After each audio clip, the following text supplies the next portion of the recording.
अस्सलाम वालेकुम फ्रेंड्स। आज मैं आपको बताने जा रहा हूँ कि सी शार्प की सीरीज़ के अंदर हम वेरिएबल्स को कैसे यूज़ करते हैं। सबसे पहले हमने विजुअल स्टूडियो यूज़ करना है। इसके लिए आप फ्रीली डाउनलोड कर सकते हैं विजुअल स्टूडियो को। हमने विजुअल सी शार्प पे क्लिक करना है और कंसोल एप्लीकेशन पे क्लिक करना है, ठीक है। और यहाँ से हम अपना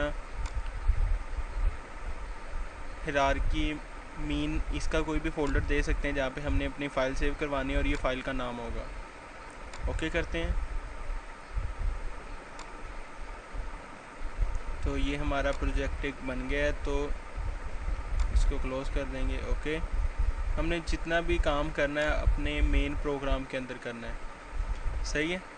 मेन प्रोग्राम है, उसके बाद ये एक क्लास है, हमने अभी इसको इग्नोर कर देना है। ये हम बाद में अपने ट्यूटोरियल्स के अंदर देखेंगे कि ये क्लास प्रोग्राम क्या होता है और ये नेम स्पेस क्या होता है। अभी हमने सिंपल एक वेरिएबल बनाना है। तो हमारा वेरिएबल, जैसे कि मैंने अभी बताया आपको, हमारे काफ़ी किस्म के वेरिएबल्स होते हैं, तो हम आज इंट टाइप का यूज़ करेंगे। क्यों इंट टाइप का क्यों यूज़ करते हैं?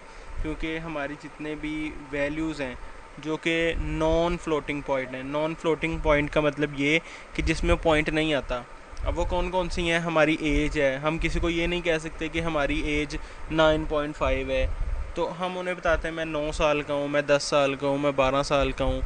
या अगर कोई हमारे से कोई अगर ज़्यादातर तो यही होता है कि हमसे कोई मार्क्स पूछता है तो हम कहते हैं कि हमारे 9 मार्क्स आए या 10 मार्क्स आए। बहुत कम केसेस में ही होता है कि हम कह दें कि 9.5 मार्क्स आए।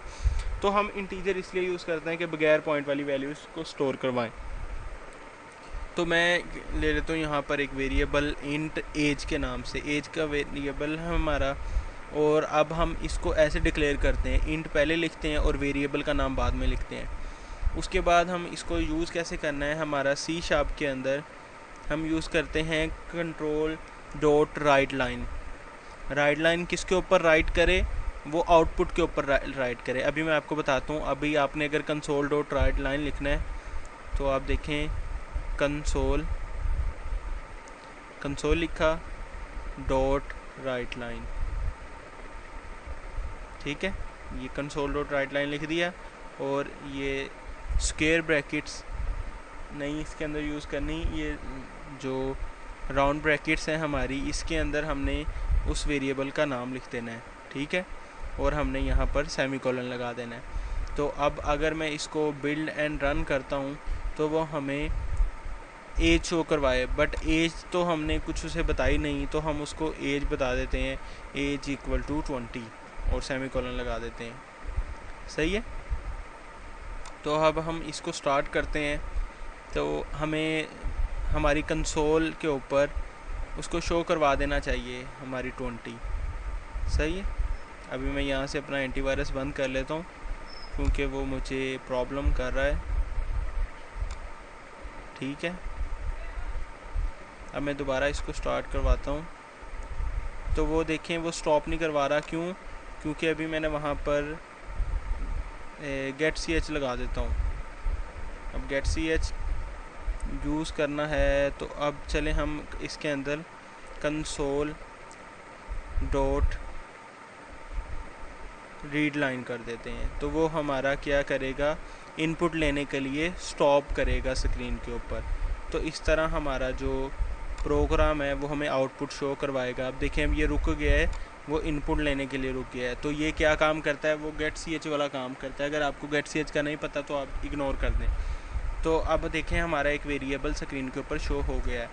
अब अगर मैंने स्क्रीन पर शो करवाना हो कि माई एज इज़ 20, तो हम क्या करेंगे, इसका लिखने का तरीका ये है कि हम अगर कुछ टेक्स्ट के साथ वेरिएबल लिखना हो तो कंसोल डॉट राइट लाइन के अंदर हम क्या करते हैं, पहले टेक्स्ट लिखते हैं, फिर अगर कोई वेरिएबल लिखना हो तो कॉमा लिख के उस वेरिएबल का नाम लिख देते हैं, ठीक है।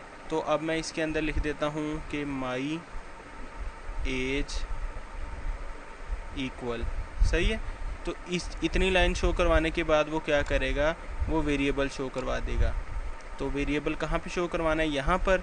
तो मैं इसको लिखने का तरीका ये है कि इसके अंदर मैं 0 लिख देता हूँ, तो मैंने ज़ीरो क्यों लिखा है, अगर मैं फ़र्ज़ करें एक से ज़्यादा वेरिएबल यूज़ कर रहा हूँ या यही वेरिएबल दोबारा यूज़ कर रहा हूँ, तो मैं क्या लिखूँगा, इसके बाद मैं दोबारा लिख देता हूँ, तो मैं ये 1 लिख दूँगा। तो ये क्या होगा कि वो नंबर ऑफ़ पैरामीटर्स हैं कि उसको कहाँ कहाँ पे शो करवाना है। तो अब देखें, अगर मैं इसको बिल्ड एंड रन करता हूँ तो देखें ये मेरा पहला पैरामीटर था जो कि 0 लगा के मैंने शो करवाया, और जो नेक्स्ट पैरामीटर मैंने 1 लगा के शो किया ये वो वाला पैरामीटर है। तो हमारे पैरामीटर डिफरेंट भी हो सकते हैं, तो मैंने अभी आप कंफ्यूज ना हो इसलिए मैं इसको एक को इरेज कर देता हूँ। तो अब ये हमारा सही तरह वर्क करेगा, माई एज इक्वल टू 20। सही है। तो ये तो हमारा कंसेप्ट था कि हम वेरिएबल कैसे यूज़ करते हैं। तो अब फ़र्ज़ करें कि अब हम एक स्ट्रिंग टाइप का वेरिएबल भी यूज़ कर लेते हैं ताकि हम अपना नेम भी स्क्रीन के ऊपर शो करवाएं। तो स्ट्रिंग टाइप का वेरिएबल क्या करता है कि हमारी जितनी भी टेक्स्ट टाइप की वैल्यूज़ या कोई भी टेक्स्ट हमारा वो स्टोर करवाता है। तो उसको अब हमने एक और तरीके से हमने उसको डिक्लेयर और डिफ़ाइन एक ही लाइन में कर देना है। उसको मैं कहता हूँ कि मेरा नाम जैन है।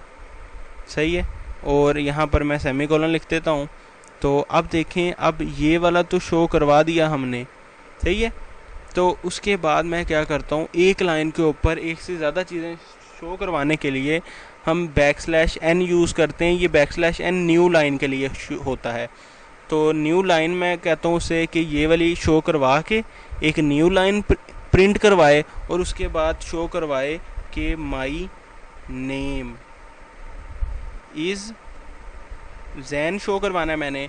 तो वो एक वेरिएबल है, तो मैं यहाँ पर करली ब्रेसेस लिख के उसके अंदर मैं 1 लिख देता हूँ और इसके बाद अपना एक और पैरामीटर दे देता हूँ जिसका नाम है वेरिएबल का नेम। ये देखें, ये स्ट्रिंग टाइप का मैंने वेरिएबल यहाँ बनाया था। तो अब उसको मैंने कहा कि न्यू लाइन के बाद ये शो करवा दे माई नेम इज़, और ये पैरामीटर कौन सा है, ये नेम वाला पैरामीटर है। ये देखें, ये 0 पे है पैरामीटर और ये 1 है, और इसके आगे जितने भी होंगे वो 2, 3, 4 अप टू सो ऑन। तो मैं इसको स्टार्ट करवाता हूँ। तो ये देखें आप कि न्यू लाइन के ऊपर my name is Jain show करवाया। न्यू लाइन के बाद ये देखें, क्योंकि मैंने स्पेस दी थी तो उसने भी स्पेस दी है। अगर मैं यहाँ से देखें, अगर स्पेस ख़त्म करता हूँ, ओके, वो कहता है अभी आप पहले कंसोल बंद करें। तो मैं कंसोल बंद कर लेता हूँ। तो उसके बाद मैं कहता हूँ कि ये स्पेस ख़त्म कर दे। तो हमारा जो न्यू लाइन के बाद देखें बिल्कुल ठीक तरीके से उसने शो करवा दिया है। तो ये जो \n यूज़ किया है इसको कहते हैं एस्केप सीक्वेंस। इसको हम अपनी नेक्स्ट जो हमारी सीरीज़ अभी चल रही है उसके अंदर भी बताएंगे, बट जो मेन जो कंसेप्ट है हमारा वेरिएबल्स का वो ये होता है। तो इस वीडियो में मैं आपको यहाँ तक ही बताऊँगा। इंशाल्लाह नेक्स्ट लेक्चर के अंदर हम नेक्स्ट टॉपिक को डिफ़ाइन करेंगे। तब के लिए अल्लाह हाफ़िज़।